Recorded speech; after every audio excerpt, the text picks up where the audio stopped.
Well, you've been great, and thank you very much. And we love that state. I won that state by record numbers. I won a lot of states by record. Texas, a lot of them by Indiana. We're working with Indiana or something right now. We won that. We won a lot of them by records, but that was one of them. I want to thank you very much. Say hello to everybody. Great job. You're doing a great job. Thank you. Appreciate it, Mr. President. So, just in wrapping up, we'll take a couple of questions, but I want to just tell you what an honor it is to be your friend, and I very much appreciate the investment of now $1 trillion, okay? So I'm glad you got that out.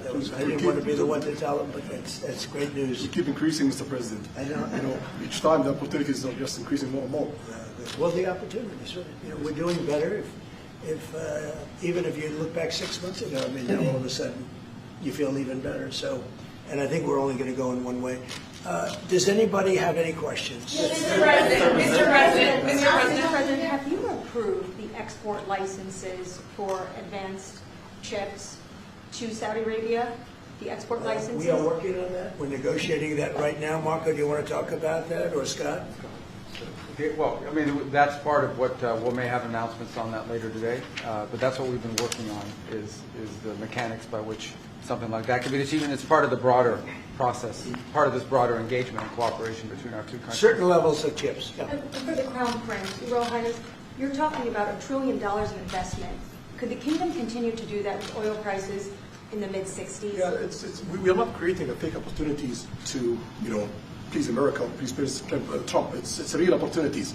For example, when you ask about the AI and the chips, Saudi Arabia have a huge demand of, a huge need of computing power, and we're going to spend in the short term around $50 billion by consuming those semiconductors for our needs in Saudi Arabia. And with the agreement that we're going to have with North America, that will allow us to focus that consuming power in short term by $50 billion from North America, and long term with hundreds of billions of dollars in the long term. So there's a lot of real opportunities that fit to our need in Saudi Arabia and fit to our investment strategy. Mr. President, is it appropriate, Mr. President, for your family to be doing business in Saudi Arabia while you're president? Is that a conflict of interest? And Your Royal Highness, the U.S. intelligence concluded that you orchestrated the brutal murder of a journalist. 9/11 families are furious that you are here in the Oval Office. Who are you with? Why should Americans trust you? Who are you with? And the same to you, Mr. President. Now, who are you with? I'm with ABC News, sir. You with who? ABC News, sir. Fake news, ABC fake news, one of the But the worst, question is one of the legitimate, worst sir. in the business. But I'll answer your question. Thank you. I have nothing to do with the family business. I have left, and when I've devoted 100% of my energy. What my family does is fine. They do business all over. They've done very little with Saudi Arabia, actually. I'm sure they could do a lot. And anything they've done has been very good. That's what we've done. We've built a tremendous business for a long time. I've been very successful. I decided to leave that success behind and make America very successful.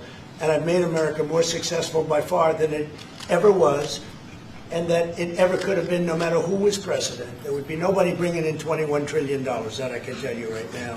As far as this gentleman is concerned, he's done a phenomenal job. You're mentioning somebody that was extremely controversial. A lot of people didn't like that gentleman that you're talking about. Whether you like him or didn't like him, things happen. But he knew nothing about it, and we can leave it at that. You don't have to embarrass our guest by asking a question like that. Just ask Mr. President, if you allow me to answer.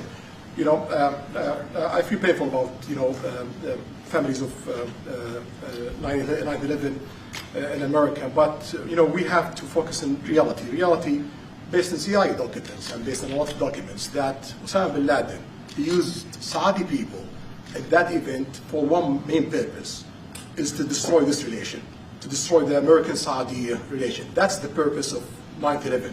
So whoever buying that means they are helping Osama bin Laden's purpose of destroying this relation. He knows that strong relation between America and Saudi Arabia is bad for extremism, it's bad for terrorism. And we have to approve him wrong and to build our relation, continue developing our relation. It's critical in the safety of the world. It's critical against extremism and terrorism. About the journalists, it's really painful to hear, anyone that been losing his life for, no real purpose or not in a legal way, and it's been painful for us in Saudi Arabia. We've did all the right steps of investigation, etc., in Saudi Arabia, and we've improved our system to be sure that nothing happened like that, and it's painful and it's a huge mistake, and we are doing our best that this doesn't happen again. Mr. President. Thank you, Mr. President. The Crown Prince has been instrumental in helping lifting the sanctions on Syria. That's true. Will there be any joint investment between the U.S. and Syria? And will you visit Damascus? Are you from Syria? No, but Where are you from? I'm from Palestine. Oh, making a lot of progress, huh? Very good. Well, they like me. The Palestinians like me. As well, after you, sir. Palestinians are doing very well, actually. I think we're working very closely with a lot of people that make everybody happy, including Israel, the Palestinians, and everybody. It's very interesting.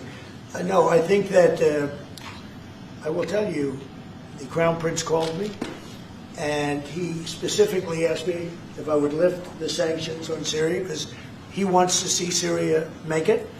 As you know, the leader of Syria was just here. We had a great meeting, and he's a strong guy, and I guess you need a strong person to run it. And I think Syria has made tremendous progress. And we did lift the sanctions at the request of the Crown Prince. Also, the President of Turkey, Erdogan, called me specifically. He said, you know, if you don't lift the sanctions, Syria doesn't have a chance. If you do, they have a very good chance.